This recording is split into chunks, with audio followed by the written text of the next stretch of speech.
चेतसा सर्वकर्माणि मयि संन्यस्य मत्परः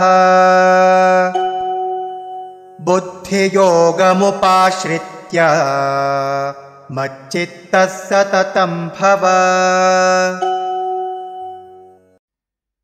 चेतसा सर्वकर्माणि मयि सन्न्यस्य मत्परः बुद्धियोगम् उपाश्रित्य मच्चित्तः सततं भव। चेतसा सर्वकर्माणि मयि सन्न्यस्य मत्परः बुद्धियोगमुपाश्रित्य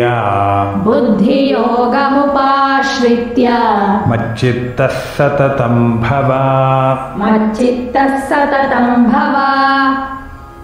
चेतसा सर्वकर्माणि मयि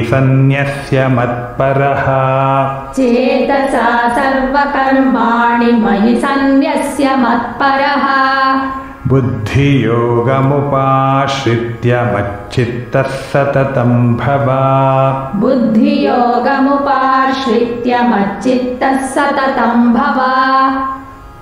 चेतसा सर्वकर्माणि मयि सन्न्यस्य मत्परः बुद्धियोगमुपाश्रित्य मच्चित्तः सततं भव।